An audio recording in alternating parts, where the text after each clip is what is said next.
Hola, it's Erica from the 10-Minute Body. Today I'm going to talk to you about how to follow the Freedom Diet. It is what the 10-Minute Body does, what I do with all of my private PT clients. And it's called the Freedom Diet because it gives you all the freedom in the world, as in you can eat whatever you want and still lose weight. There's no gimmicks. I'm going to tell you exactly how to follow it. You don't need to give me money for it. And you're going to stop wasting your money on stupid fad diets that are not going to work in the long term anyway. So let's get started. First, you need to know what your TDEE is. That stands for the total daily energy expenditure. It's the amount of calories that your body burns on a daily basis, including things like sleeping, all the exercise you do, and all the calories that your body burns anyway, which is the BMR, which stands for basal metabolic rate. So even if you lie in a coma-like state, when you're sleeping, your body still burns calories to keep the basic functions going. Now, it's important to know this because in order to maintain your current weight, that's the amount of calories you need on average in your daily diet. If you want to lose weight, you need to be below that number. If you want to gain weight, you need to be above that number. So your TDEE is a combination of your BMR, which was your basal metabolic rate, and your activity factor, which is just a multiplier. Now, in order to lose weight, which is what I'm assuming most of you will want to do, you will need to be in a calorie deficit. Now, this is a really, really important point, because if you just go on a crazy diet and you eat hardly anything and you're on 1,000 calories a day or even worse, below, that's not good, because you'll end up burning a lot of muscle mass, your muscle tissue, which keeps your metabolism going. This has also got an evolutionary basis in that if you starve yourself, your body thinks it's starving, right? So it thinks you've got no access to food. Your body doesn't understand what's going on in here. So what it does as a sort of opposing reaction to that is it'll slow down your metabolism automatically, because it wants to hold on to as much fat as possible. Okay, so if you just go on crazy diets, you'll end up losing muscle, and your body holds onto all of that fat, which is not good. You don't just want to be skinny fat, do you? So you have to do it sensibly. And again, if you go on a radical diet, you'll just lose lots of hydration to begin with.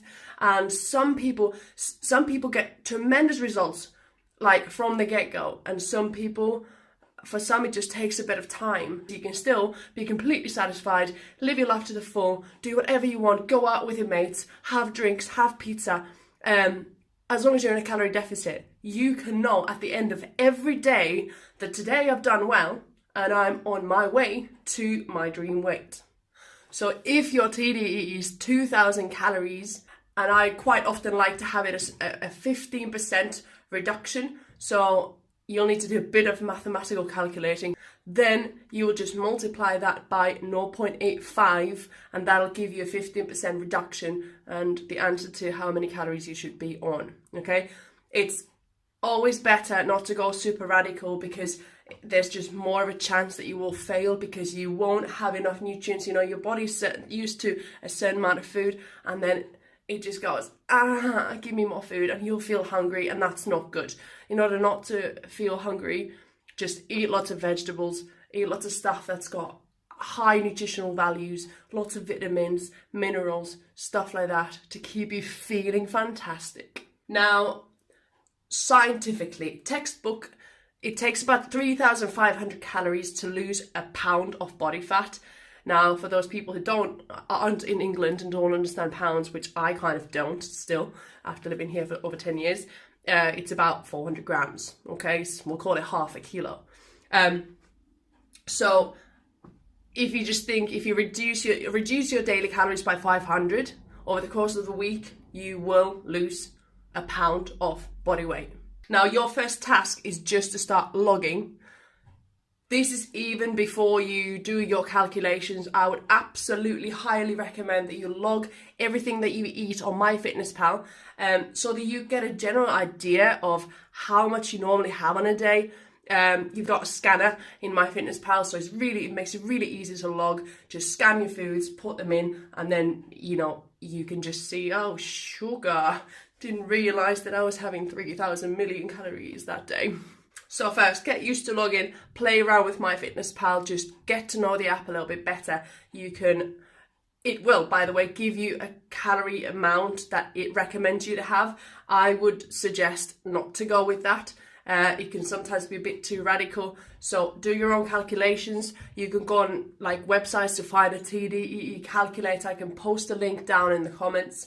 So you can do your own calculations. You just need to insert your details and it's not complicated. It'll give you the answer. Start logging, then after a while, after about 7 days, then do your calculations, adjust your calories, which you can do in your settings in MyFitnessPal, and then start focusing on hitting your calorie target, your protein target, and your fiber target. With regards to, just to start off with, just to keep it nice and simple, your minimum aim for your daily protein, if you figure out, if you know your weight in kilograms, then that amount of grams you need in protein every day, and that's an absolute minimum. You can go pretty much double that. But for example, if I weigh 60 kilograms, then I will need at least 60 grams of protein in my day.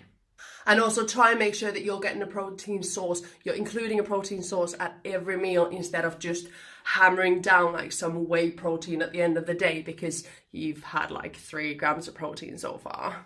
I made a video on how to build your own diet plan. So this is how to structure your meals, because I know some people really struggle to then figure out what do I eat, what am I supposed to eat. You're supposed to eat like normal, but you also, if you've got bad habits, if you're used to bad habits, then you can find ways to make your health a bit better, so to eat a bit better in general, and that's always going to be a good idea. It's going to be a long-term goal to increase a bit of vegetables you have in your diet, to think about things like, just not aimlessly adding lots of sugar or fat into things that don't really need it.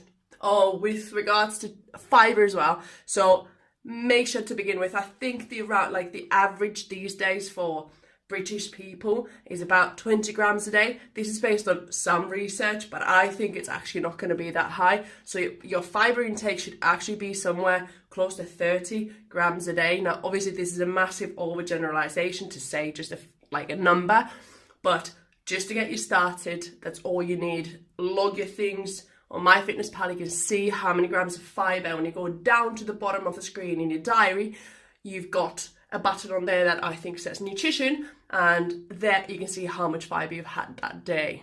Just remember, you need to log, and you need to log everything. Maybe not water because it's got no calories.